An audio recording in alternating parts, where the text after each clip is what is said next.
Hi everyone, this is Dlamini. I'm back again with our lesson. Today we're looking at module 4, interviewing, which is a very important stage and a very crucial aspect for any organization because this is a powerful communication tool within an organization where people use it to get the people that they want for their organization.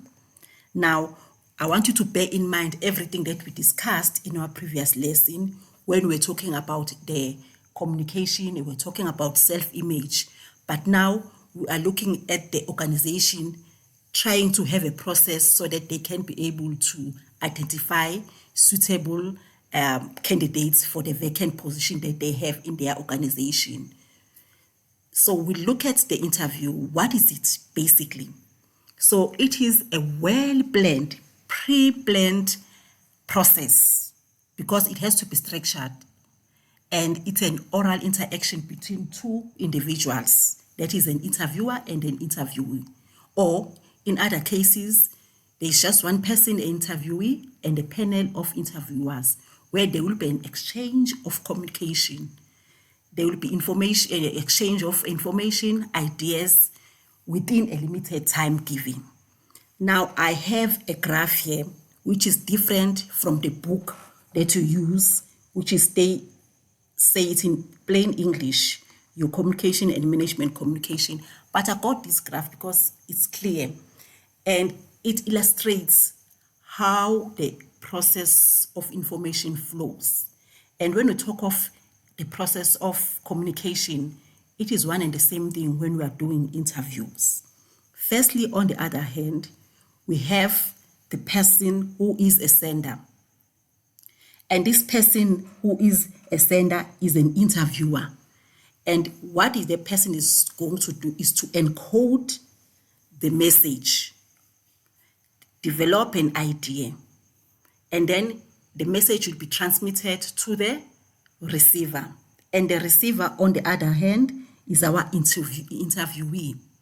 And then it's going to receive the message, decode the message, trying to understand what is being asked. And then we'll be accepting that message. So that is how the process flows between the sender and the receiver. And on the other hand, now the receiver, the interviewee will give feedback to the sender. And that is how the communication process flows. And yesterday we talked about barriers which may interfere with this process. We talked about the sound of the phone, the stuffy office, if it's not clean, or it's not well ventilated, and also the sound of an aeroplane outside, or a person, because of so many other factors like psychological factors, may not be able to process or decode the message that has been sent to him or her. Then those will be barriers, and then that will hinder the process of the interview. Let's look at the 3 pillars of communication process. What are they? The participants. The interviewer is normally a sender, like we've mentioned before, and the interviewer a receiver. So basically, this is what was illustrated by that diagram. A message that is being sent, it will have questions that will be asked during the process. And then, on the other hand, the receiver will have to provide a feedback. We touched on the barriers or the interferences. But again, there is another aspect, which is verbal or non-verbal factors. Verbal communication is clear because it impacts the outcome of the interview engagement, because you have to respond to what has been asked. As an applicant, you have to make sure that you use appropriate language that is clear. You don't use ambiguous words, and you have to be just straightforward. You don't have to use an accent that is not that won't be understood. And you must provide informative answers so that the person who's asking questions will see that you are the best person suitable for that position. So there are a lot of factors that are present during this time between both the interviewer and the interviewee, because they will be in close proximity. So they should bear in mind that there may be interferences or barriers that may exist. In this case, I would look at the non-verbal signs that have to be noted.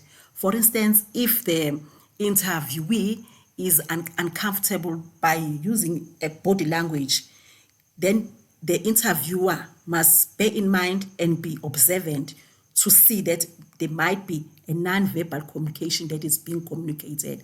And then we'll have to read that, and maybe we'll see that the interviewee is not comfortable, or maybe is not clear, is not feeling the question that is being asked. Then he should be able then to provide more clarity. And also facial expressions, because facial expressions play a role if someone is not clear about what is being asked. And the interference or barriers. We mentioned yesterday the physical barriers, the psychological barriers, the perceptual as well as semantics. I will not go back to that because it was explained in detail. But all these interferences may have a very negative impact on the outcome of the interview if they are not considered. Because when people come in, they bring in all these, especially around their self-image. Now, we look at the different categories of interviewing, because there are different categories. The main aim of interview, like I said, is to obtain information. Now, these categories, like the informational, when there is a need to get information, then what happens? You make sure that, especially for employment, you need information for employment purposes, or when you are gathering data, or for when you are researching or investigation report from people with relevant expertise and market research. Like for instance, right now we are experiencing the pandemic, which is COVID-19. And for us to know the statistics, then we've got doctors and we've got researchers who are going to provide us with accurate statistics so that we know if the government is able to keep this pandemic under control. So that will be the kind of research that will be done, and also gathering information. Even in the workplace, is the same thing. And again, we have the persuasive. When you talk of persuasive, when you persuade someone, it means you try to influence a person so that that person can change opinion or behavior. Like for instance, during a disciplinary process, if someone was misbehaving in class, or we talk of a student who was misbehaving, then a lecturer will try during the disciplinary process to make sure that they correct the behavior that was not acceptable. Again, we have an example of a doctor to a patient. If, for instance, you are experimenting with drugs, the doctor will try to persuade you so that to stop experimenting with drugs. Politicians, you are all aware.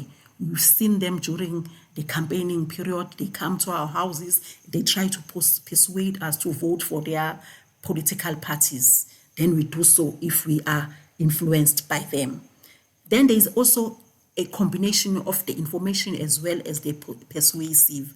So here, both parties, they give and they receive information, but at the same time, they may end up persuading one another. And this happens during the interview process.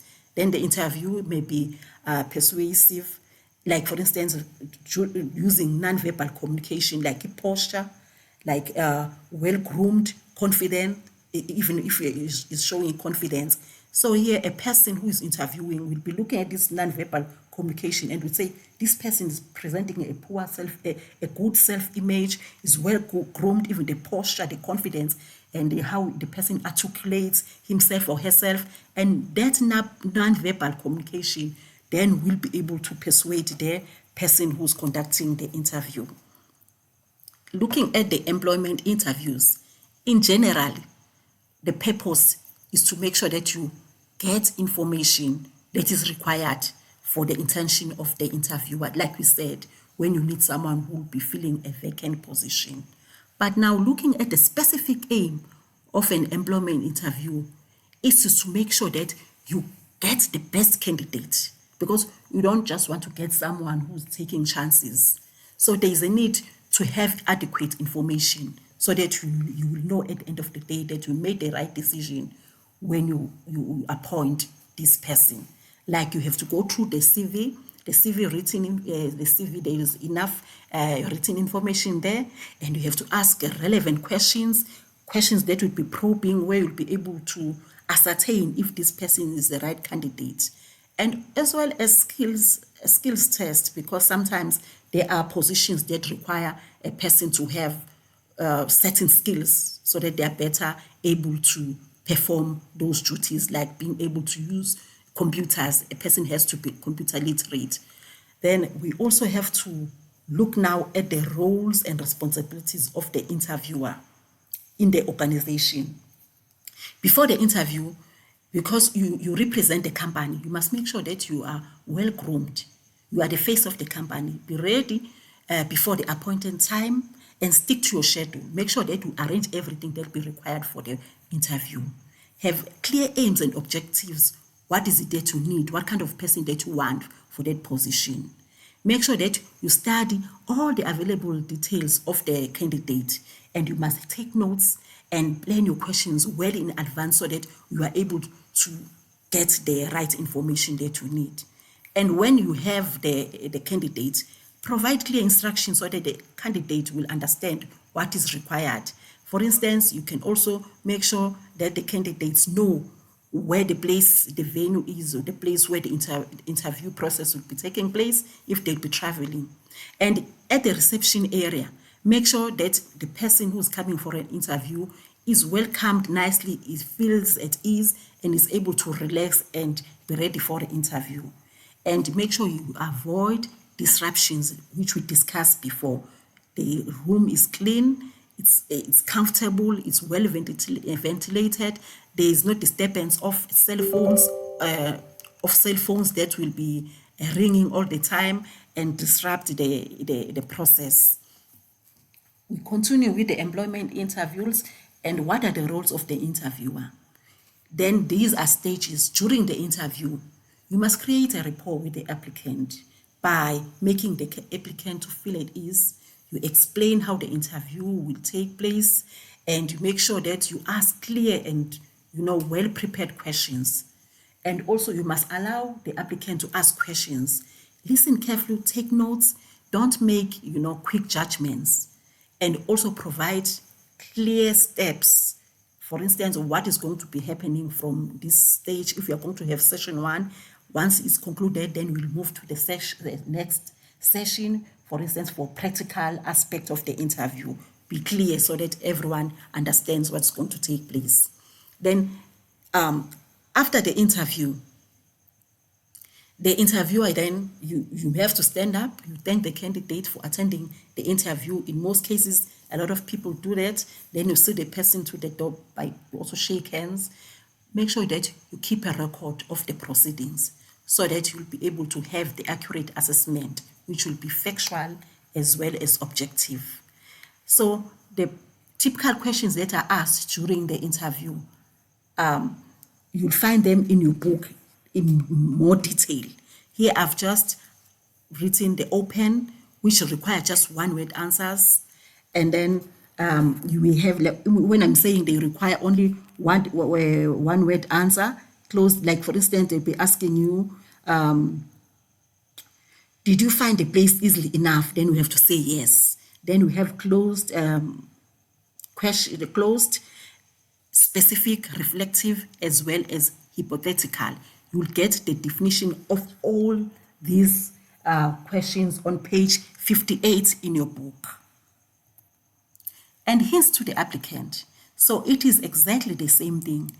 The interviewer must be prepared well in advance, be prepared during the interview, and also even after the interview. So even the applicant has a role to play here, because you also have to be well prepared. You must know, for instance, before the interview, you gather information about the organization, make sure you know exactly what the position entails, know where to go, and you must also be ready if they ask you questions that will require skills. And sometimes they would be asking you difficult questions or strange questions. Be ready and be prepared for that as well. During the interview, try to make sure that your voice is audible, And remember that you can also ask even questions if you want to. You must be honest. Don't chew gum. Sometimes you find people chewing gum and others fidgeting with their nails. Try to make sure that you avoid those things because they represent who you are. And in first impressions counts a lot. So make sure that you are well prepared during the interview. You'll get more detail about this when you go through your book on page 63. Even 62 and 63, even after the interview, you should evaluate the interview and decide whether the position would be right for you or whether you'd like to work for that company, because you after the interview, you'll have a feel how that company was like. Then you must have enough time to decide and make sure that you do justice. When you are accepted, when you are appointed, then you must then write a letter to accept or decline the offer. So all these are things that you need to remember. And you must make sure that you are prepared. This is, unfortunately, we don't have enough time to, take people through this interviewing process. And you find a lot of people, when they come for interviews, they are not well prepared. So this is an opportunity for you to go through this book, because it's not only about you writing an examination, but this is a lifelong skill which you will need even in future when you go for your interviews or when you are working for you become an interviewer. I hope you enjoyed this lesson, and I know very well that you will benefit a lot. We'll go through all these lessons, and I hope they will be productive and assist you. Thank you so much.